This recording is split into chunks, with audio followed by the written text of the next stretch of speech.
She was not a preacher. She was not a prophet. She was not a king's wife, a judge, or a widow being miraculously sustained.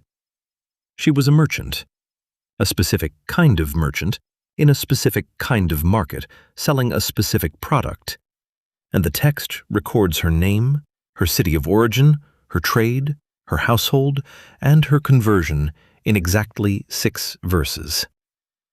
6 verses, and hidden inside those 6 verses is one of the most complete business models in the entire New Testament. Most Bible teachers read past Lydia on their way to the Philippian jailer. Most Christian finance conversations that involve women stop at Proverbs 31, and even there they tend to linger on the linen and miss the real estate. We are not doing that today. Today we are reading Acts 16 the way a business analyst reads a case study.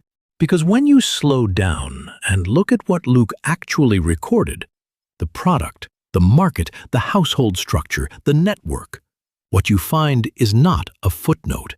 What you find is a framework. Stay until section 7, because that is where the wealth as platform principle lands, and it is the one piece of Lydia's story that almost no one teaches. Acts 16:14 introduces her in a single sentence. A woman named Lydia, a dealer in purple cloth from the city of Thyatira, who was a worshiper of God, listened to us. The Lord opened her heart to respond to Paul's message. Let us read that like a business file, not a devotional. Name, Lydia. City of origin, Thyatira. Trade, purple cloth dealer. Religious status before conversion, a worshiper of God, meaning she was likely a Gentile who had attached herself to the Jewish synagogue community, a category the ancient world called a God-fearer. Location at the time of encounter, Philippi, in the Roman province of Macedonia. She is not in her hometown. She is operating in a different market. That detail alone tells us something significant. Thyatira, in the region of Lydia in modern-day Turkey, was historically known for its guild system, and textile guilds, including dyers, are specifically documented in inscriptions from that city. Lydia was not a wandering peddler.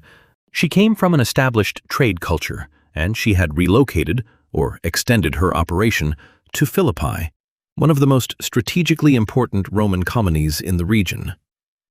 Philippi was a Roman military colony, which meant its population skewed toward Roman citizens, Roman officials, and Roman economic culture. It was a city with money, and with status anxiety, which, as we will see, is exactly the kind of market that drives demand for purple. She is also described as the head of a household. She and the members of her household were baptized, which in the Greco-Roman world carried legal and economic weight. A household head was responsible for the finances, the staff, the dependents, and the social obligations of the entire unit. This was not a courtesy title. We do not know whether she was widowed, unmarried, or operating independently for another reason. The text does not say, and we should not invent what Luke did not record. What the text does say is that she exercised household authority, that she had enough physical space to house Paul's entire missionary team, and that she was conducting business far from her city of origin. That is not a background character. That is an executive. To understand Lydia's business, you have to understand what purple actually was in the ancient world, because it was not what we think of when we reach for a purple crayon. In the ancient Mediterranean, the most prized purple dye came from a sea snail called Murex brandaris. Producing the dye required harvesting enormous quantities of these snails, cracking the shells, extracting a small gland, and processing the secretion through a complex procedure involving salt, water, and thyme. The smell during production was, by ancient accounts, extraordinarily unpleasant. The yield was tiny relative to the labor, and the resulting color, a deep, rich, reddish purple, was extraordinarily stable and extraordinarily expensive. Estimates from ancient sources and modern reconstructions suggest it took something in the range of 10,000 snails to produce a single gram of usable dye. A single pound of Tyrian purple dyed wool could cost the equivalent of a laborer's annual wage. This was not a product for ordinary households. This was a luxury good with a captive market. In Rome and in Roman colonies like Philippi, purple was legally and socially associated with imperial and senatorial rank. Emperors wore it. Senators wore a purple stripe, the clavus, on their togas. The width of that stripe communicated rank. Wearing unauthorized purple in certain periods was not just a social faux pas, it was a legal risk. But there was a secondary market, and it was large. The aspirational class. Military officers, wealthy freedmen, successful merchants, local officials, people who wanted the association with power and status that purple conveyed, in forms that were legally and financially accessible to them. Decorative purple cloth for household furnishings, purple bordered garments for ceremonial occasions, gifts of purple fabric as social currency in a patronage culture. Lydia was not selling dye, she was selling status. She was selling belonging to a visual language that everyone in a Roman colony understood. Now here is the business insight. Thyatira was known not for murex purple, but for a different dye source, likely from the madder plant, which produced a red purple that was less expensive to produce than the coastal snail-based dye. This gave Thyatiran merchants a cost advantage. They could produce a product that looked and functioned like luxury purple at a price point that captured the aspirational market the pure Tyrian merchants could not efficiently serve. Lydia was not competing at the top of the market. She was owning the middle of it, which in any era is where volume and sustainability live. There is a workbook that walks through product positioning and household economics from a biblical framework day by day. It is linked in the description below. I will come back to it once later. Now, back to the text. Lydia was not in Philippi by coincidence. Philippi was a Roman colony, Colonia Julia Augusta Philippensis, founded by Augustus after the famous battle that ended the Roman Republic. As a colony, it had a special legal status. Its citizens held Roman citizenship. Its land was treated as an extension of Roman soil. And its culture was aggressively Roman in a way that even other Macedonian cities were not. That meant the status anxiety was real and it was dense. The population of a Roman colony was acutely aware of the visual grammar of Roman rank. Purple cloth did not need to be explained in Philippi. Its meaning was already baked into the culture. Philippi also sat on the Via Egnatia, the major Roman road connecting the Adriatic coast to Byzantium. It was not a backwater. It was a transit hub for trade, military movement, and communication across the northern Mediterranean. For a merchant selling a product that appealed to Roman status-conscious buyers, the Via Egnatia corridor was a distribution spine. Lydia chose a market that was large, culturally primed for her product, legally stable under Roman administration, and connected to broader trade networks. That is not luck. That is market selection. This is worth pausing on because the Christian conversation about business and calling sometimes collapses these two things, the spiritual prompting and the strategic wisdom, as if acknowledging the strategy somehow diminishes the faith. But Luke records both. He records that Paul was called to Macedonia by a vision, and he records that the first person they encounter there is a woman who had already made a sophisticated market entry decision. God's call and good strategy are not in tension in this text. They are operating simultaneously. Comment below. Have you ever experienced a moment where a clear spiritual direction and a sound strategic decision arrived at the same time? I want to hear how you navigated that. Now, there is a third element of Lydia's market positioning that most teachers miss entirely, and it has nothing to do with the product or the geography. It has to do with where she was on the Sabbath. Acts 16:13 records that Paul went outside the city gate on the Sabbath, looking for a place of prayer, and found a group of women gathered by the river. Lydia was among them.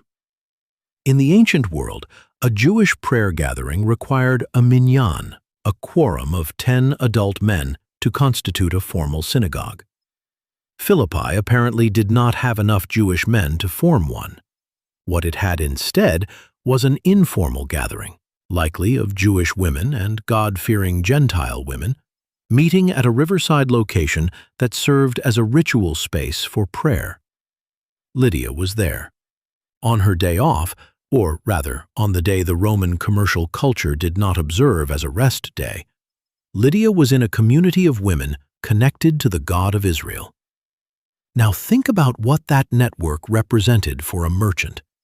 The Jewish diaspora community, and the God-fearing Gentiles attached to it, was one of the most significant commercial networks in the ancient Mediterranean world. Jewish communities maintained trust relationships, communication channels, and mutual aid structures across cities connected by trade routes. Being embedded in that community was not only spiritually meaningful, it was commercially useful in a world where reputation and relational trust were the primary mechanisms of credit and partnership.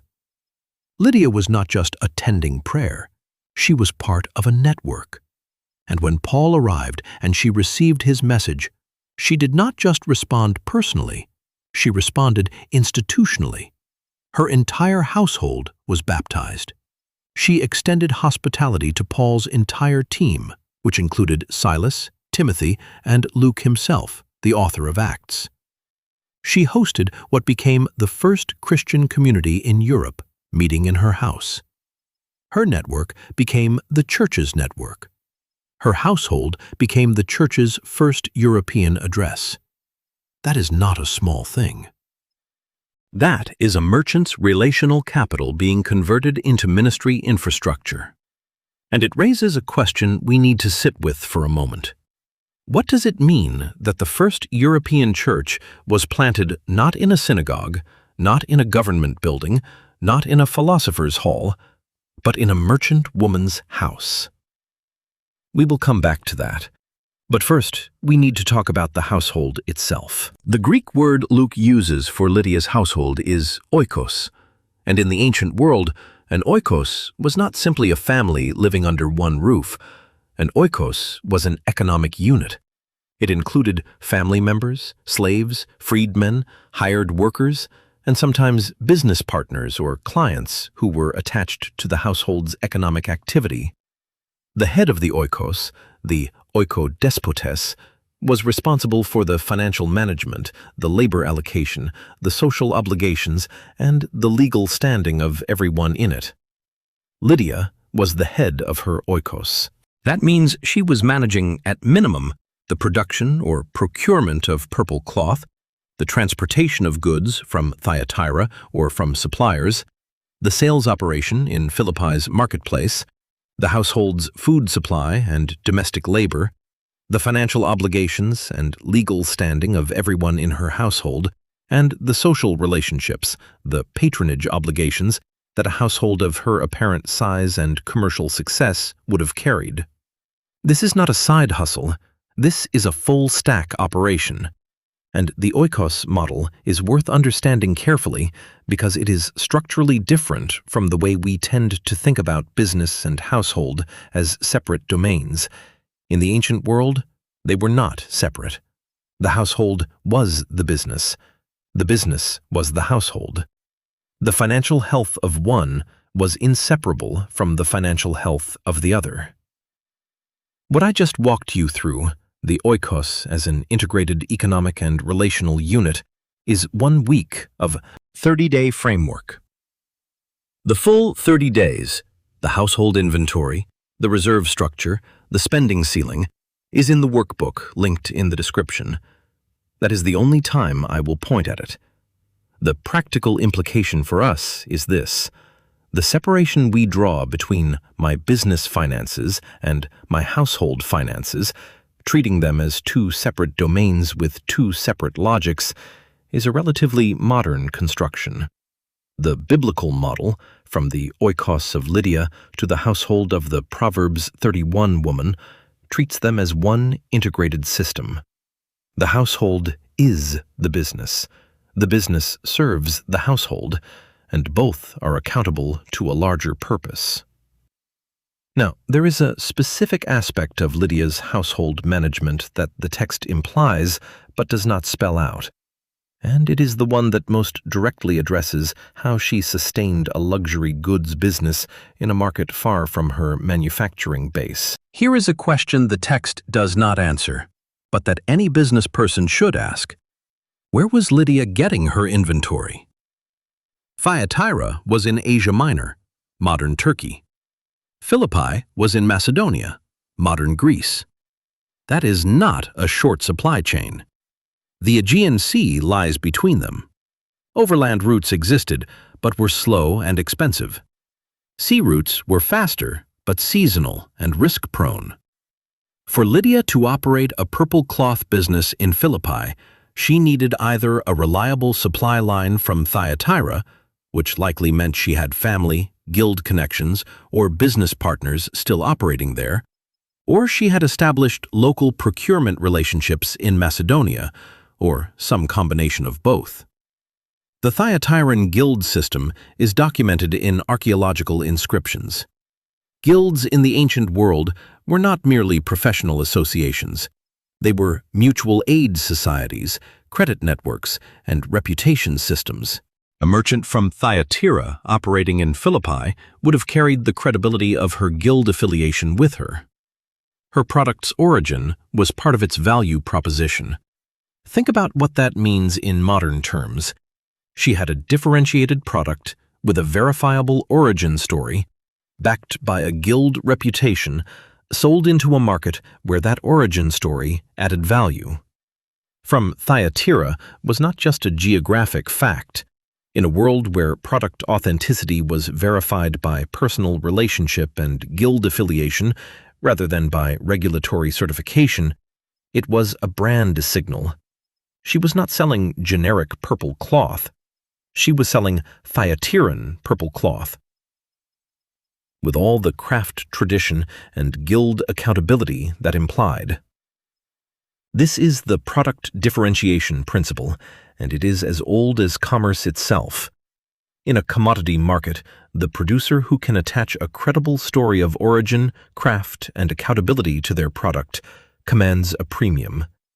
The story is not separate from the product. The story is part of the product. Now here is the spiritual dimension of that principle, and it is one I want you to sit with. Lydia's product differentiation was inseparable from her community, her guild, her city, her network of relationships. She was not a lone entrepreneur optimizing in isolation. She was embedded in a web of mutual accountability and shared craft tradition that made her product trustworthy.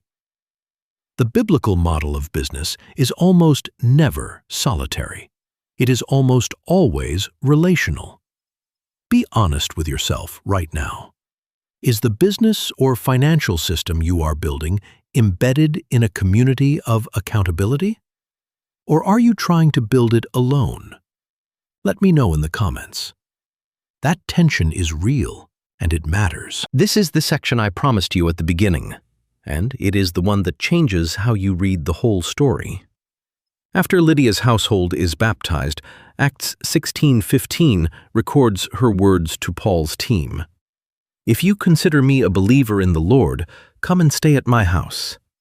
And then Luke adds a quiet but significant phrase, "and she persuaded us." She persuaded them. Paul's team did not immediately accept. There may have been social concerns. A group of Jewish men staying in a Gentile woman's household raised questions in that culture. There may have been logistical hesitation. Whatever the reason, Lydia pressed the point.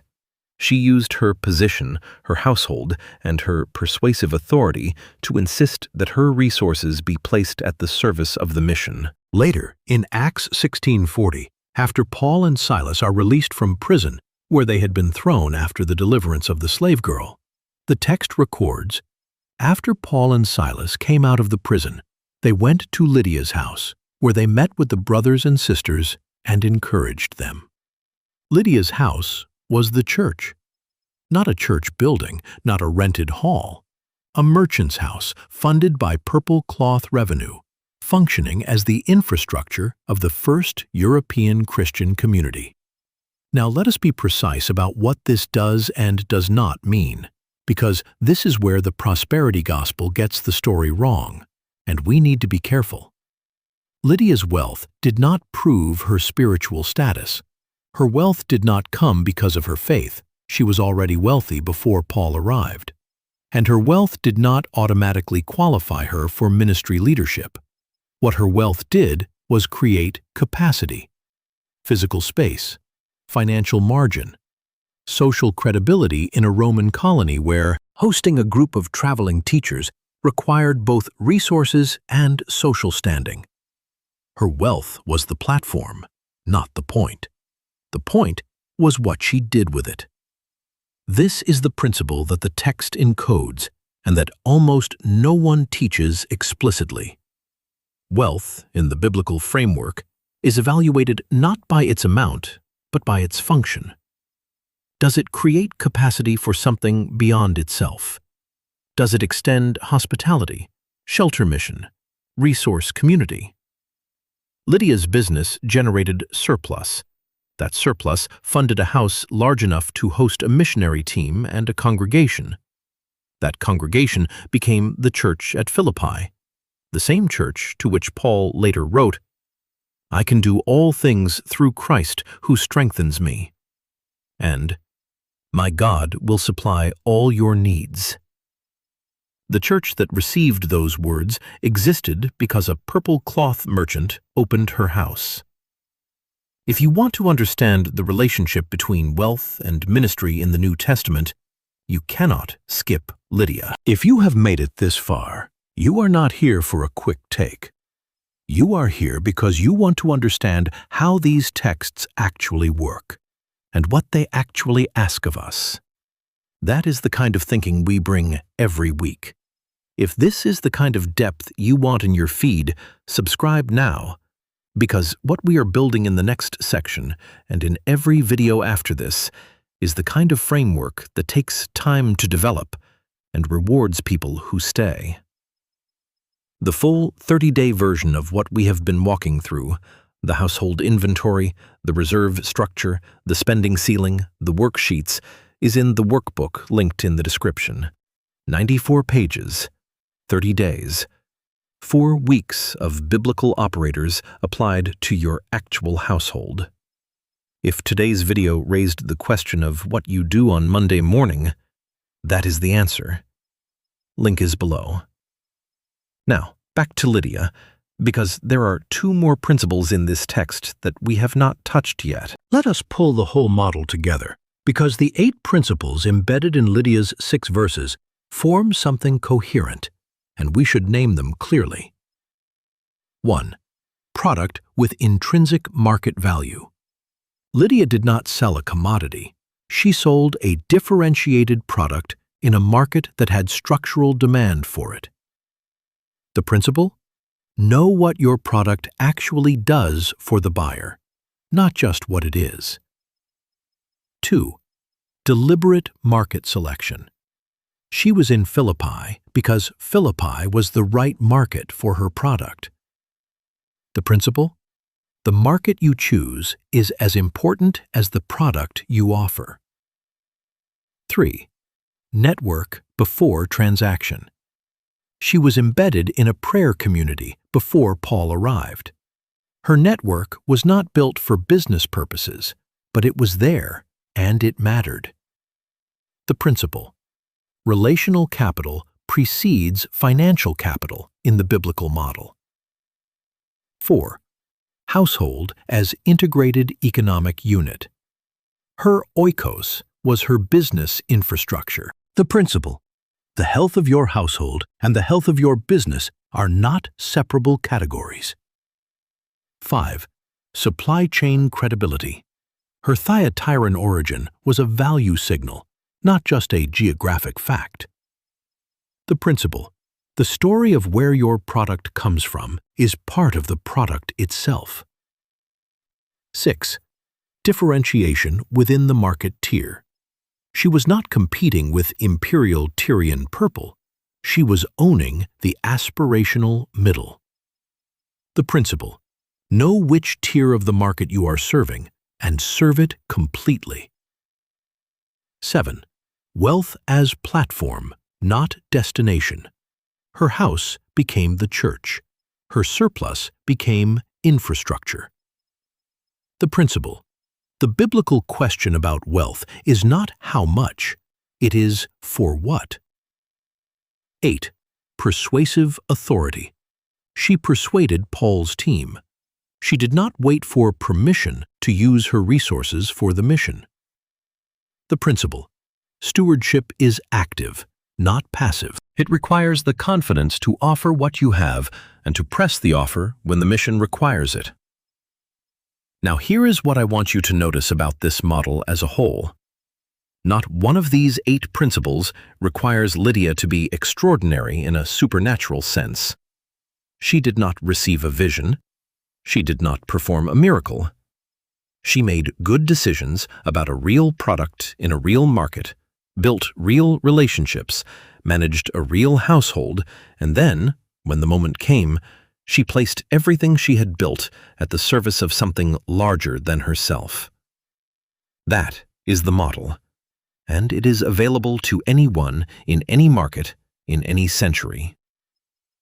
The final thing I want to say about Lydia, and this is the thing that has stayed with me the longest in studying this text, is what her presence in Acts 16 says about the biblical narrative's assumptions about women and economic agency. Luke does not explain her. He does not defend her. He does not footnote her independence, or her household authority, or her business operation with a theological caveat. He simply records her, matter-of-factly, as a person of substance who made a decision that changed the course of European Christian history. The text treats her economic agency as unremarkable, which means the remarkable thing, the thing Luke actually wants us to notice, is not that she was a woman in business. The remarkable thing is what she did when the gospel arrived at the river. She listened. She responded. And then she opened everything she had built. That is the whole model. And it is worth far more than 6 verses of attention. The merchant at the river was not a footnote. She was a framework. And now you have the whole thing. If you want to go deeper into the household economics piece specifically, the workbook in the description is where that work gets done. Link is below, and that is the last time I will mention it. Thanks for being here. The end screen has more videos in the same world. Pick the one that calls to you. Thanks for being here. Pick whichever video on the end screen calls to you.